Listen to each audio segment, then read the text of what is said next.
Bismillahirrahmanirrahim. Assalamualaikum warahmatullahi wabarakatuh. Perkenalkan, nama saya Andiani Nafita dari jurusan Kesehatan Masyarakat Universitas Islam Alauddin Makassar, peminatan K3 angkatan 2017.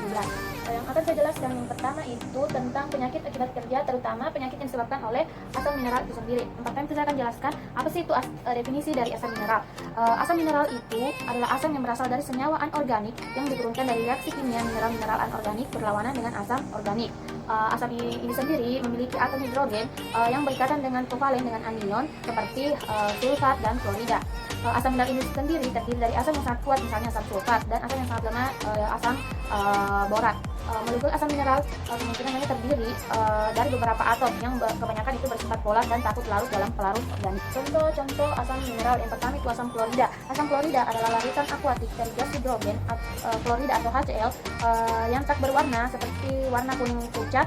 Senyawa ini harus ditangani dan dengan memakai keselamatan yang tepat karena merupakan cairan yang sangat korosif. Kemudian yang kedua itu asam nitrat. Asam nitrat itu sendiri biasa disebut dengan HNO3 adalah jenis cairan yang korosif yang tak berwarna dan merupakan asam beracun yang dapat menyebabkan luka bakar. Yang ketiga yaitu asam fosfat atau H3PO4 juga biasa dikenal dengan asam ortofosfat atau asam fosfat, merupakan asam mineral yang anorganik yang memiliki rumus kimia H3PO4. Kemudian asam keempat itu asam sulfat atau H2SO4. Asam sulfat itu sendiri adalah asam mineral yang sangat kuat. Zat asam sulfat itu tentunya larut dalam air pada semua perbandingan. Kemudian asam sulfat ini dalam jumlah yang sangat besar di industri besi dan baja digunakan untuk menghilangkan oksidasi karat maupun kerak air. Selanjutnya itu asam borat atau biasa disebut H3BO3. Asam borat itu sendiri disebut dengan hidrogen borat. Asam boraks dan asidum borisum adalah monobasa asam lewis boron lemah, sering digunakan sebagai antiseptik, insektisida, dan menghambat nyala penyerapan neutron dan untuk senyawa kesehatan lainnya. Kemudian yang terakhir yang selanjutnya itu asam bromifluorida.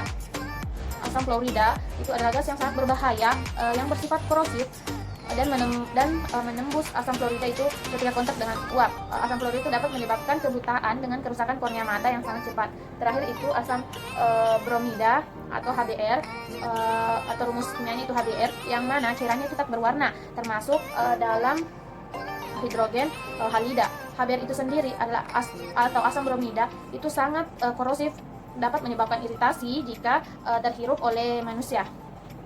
Kemudian yang akan saya jelaskan definisi penyakit akibat kerja, yaitu penyakit yang disebabkan oleh pekerjaan, alat kerja, bahan dan proses kerja maupun lingkungan kerja. Kemudian penyakit yang dapat ditimbulkan oleh asam mineral itu sendiri, yang pertama itu dermatitis kontak iritan, dan kemudian bisa menyebabkan juga gangguan saluran pernapasan. Dermatitis kontak iritan adalah respon pada kulit dalam bentuk peradangan, kemerahan yang bersifat akut maupun kronik karena paparan bahan iritan eksternal yang mengenai kulit. Kemudian gangguan saluran pernafasan. Kemudian gejala penyakit dermatitis dermatitis kontak iritan itu biasanya gejala utamanya itu merah setiap kali bersentuhan dengan zat penyebab iritasi. Adapun gejala-gejalanya yaitu nyeri kulit, ruam, kemerahan, gatal-gatal, melepuh, mengelupas, bahkan sampai membekak, pecah-pecah kulit, kulit itu kering bersisi, kemudian kulit terlihat cukup gelap, kemudian terasa terbakar. Kemudian adapun gejala dari gangguan saluran pernafasan itu sendiri bisa menyebabkan infeksi, flu, sakit pada dada, batuk, sesak nafas, iritasi, bahkan sakit pada tenggorokan. Gejala lain yang timbul dari asam mineral itu sendiri itu gangguan saluran pernafasan, dapat langsung terganggu fungsinya dan dapat menimbulkan kerusakan pada dalam tubuh seperti ginjal, paru-paru apabila zat tersebut masuk ke dalam tubuh kita. Kemudian cara mengontaminasi tubuh. Asam mineral ini atau zat-zat kimia itu cara mengontaminasi tubuh kita itu melalui 3 cara. Yang pertama itu inhalasi atau menghirup melalui kulit atau menyebabkan iritasi, dan bisa melalui mata. Zat-zat kimia itu dapat menyebabkan luka bisa dan jika mengenai manusia dengan berbagai cara. Zat kimia itu asam mineral itu sendiri bisa menyebabkan kerusakan jika mengenai kulit secara langsung apabila zat-zat kimia itu masuk ke dalam tubuh, didistribusikan melalui aliran darah, kulit, dan pernafasan. Pada umumnya zat-zat kimia itu dapat membahayakan kulit, mata, dan pernafasan. bahan kimia terhadap kulit itu salah satu jalur masuknya zat kimia ke dalam tubuh itu melalui kontak langsung dengan kulit. Kontak dengan kulit umumnya itu akan menimbulkan reaksi seperti luka bakar, iritasi. Beberapa senyawa kimia itu membuat kulit itu memerah, dapat merusak sel, dan ada beberapa senyawa yang tidak menyebabkan iritasi. Tetapi bila terpapar cahaya, maka senyawa tersebut akan mengalami perubahan kimiawi yang dapat menyebabkan iritasi yang dapat menjadi iritan yang aktif. Kemudian apabila kontak dengan zat kimia dalam jumlah yang sangat yang kecil pun dapat menyebabkan inflamasi pada kulit. Kemudian bahaya zat kimia jika terkena mata itu dapat menyebabkan kornea mata kita yang dapat rusak. Kemudian dapat menyebabkan penglihatan itu terganggu karena akibat bahan-bahan kimia yang terkena mata. Kemudian bahaya saluran pernafasan pada saat kita menghirup, rute umumnya itu gas masuk saluran pernafasan adalah rute yang umumnya masuk gas, uap dan partikel. Kemudian melalui pernafasan, kemudian itu beredar ke dalam tubuh atau ke seluruh tubuh menuju organ-organ tertentu sehingga dapat langsung mengganggu fungsinya seperti hati, ginjal, dan lain-lain. Tetapi ada pula zat-zat yang terakumulasi dalam organ-organ tubuh tersebut sehingga dapat menyebabkan kerusakan dalam jangka waktu yang panjang. Faktor risiko yang disebabkan dari asam mineral itu sendiri ada beberapa macam. Yang pertama itu jenis pekerjaannya, di mana pekerjaan yang berisiko terkena zat-zat kimia seperti asam mineral itu sendiri. Yang pertama itu petugas laboratorium atau farmasi, kemudian petugas laundry atau petugas kebersihan di rumah sakit, pekerja industri otomotif, kemudian yang bekerja di tekstil, kemudian di pertambangan. Yang selanjutnya itu lingkungan kerja. Lingkungan kerja yang berisiko terpapar radiasi yang berhubungan dengan pekerjaan, dan pekerja laboratorium itu memiliki potensi atau dampak terkena kimia beracun atau korosif dan iritasi. Lingkungan fisik dan lingkungan kerja yang pencahayanya buruk juga dapat menyebabkan berkurangnya kemampuan penglihatan dan dapat menyebabkan kecelakaan kerja. Kemudian masa kerja yaitu tingkat penguasaan seseorang dalam pelaksanaan teknik peralatan dan teknik pelaksanaan, di mana semakin lama masa kerja maka semakin sering terpajan atau berkontak dengan bahan kimia.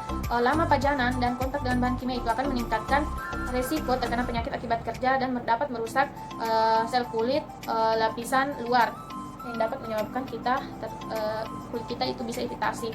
Kemudian faktor risiko yang lainnya itu usia, di mana usia itu yang masih dalam kategori muda atau masih produktif itu biasanya itu mempunyai tingkat produktivitas itu lebih tinggi. Sedangkan jika dibandingkan dengan tenaga kerja yang usianya sudah masuk usia tua, itu sehingga fisiknya itu tidak itu memiliki fisik yang sudah tua, itu fisiknya yang dimiliki itu menjadi sudah lemah dan terbatas sehingga dapat menurunkan produktivitas dalam bekerja.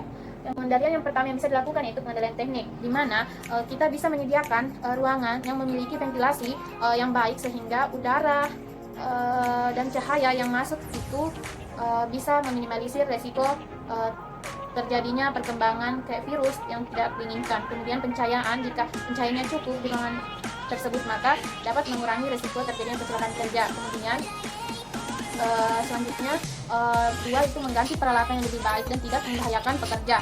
Yang kedua itu pengendalian secara administrasi. Kita bisa melakukan berbagai cara untuk mengendalikan bahan-bahan kimia yang membahayakan bagi pekerja. Yang pertama itu kita bisa membuat poster K3, kemudian diletakkan di tempat-tempat yang strategis, kemudian rambu-rambu K3 tentunya di tempat kerja yang berisiko tinggi, contohnya di laboratorium, ruang radiologi dan lain sebagainya. Kemudian yang kedua itu harus adanya SOP mengenai pengoperasian alat-alat dan bahan-bahan yang berbahaya. Kemudian harus ada MSDS-nya, material safety data sheet-nya yang dibuat dan disatukan dalam buku. Kemudian agar pekerja itu tidak pusing dalam mencari prosedur-prosedur yang ingin dibaca. Kemudian pengaturan jam kerja, jam istirahat, dan sebagainya. Kemudian pengendalian APD yang dapat dilakukan itu dengan memakai jas pelindung, kacamata pelindung, masker, sarung tangan, kemudian sepatu, dan masih banyak lagi. Adapun pencegahan yang bisa kita lakukan itu dengan meningkatkan kesadaran diri kita maupun para pekerja yang lain mengenai penggunaan alat pelindung diri. Kemudian pemeliharaan pada alat-alat kerja yang digunakan akan tetap bersih dan aman jika digunakan. Yang ketiga itu melakukan medical check up sebelum masuk kerja dan pemeriksaan secara berkala untuk mencari faktor risiko di lingkungan kerja dan lingkungan kerja yang dapat menimbulkan gangguan kesehatan sehingga penyakit akibat kerja itu dapat dihindari. Keselamatan dan kesehatan kerja itu merupakan upaya perlindungan tenaga kerja dari bahaya, penyakit, kecelakaan akibat kerja maupun lingkungan kerja. Mungkin itu yang bisa saya sampaikan, lebih dan kurangnya mohon dimaafkan. Wabillahi taufiq wal hidayah. Wassalamualaikum warahmatullahi wabarakatuh.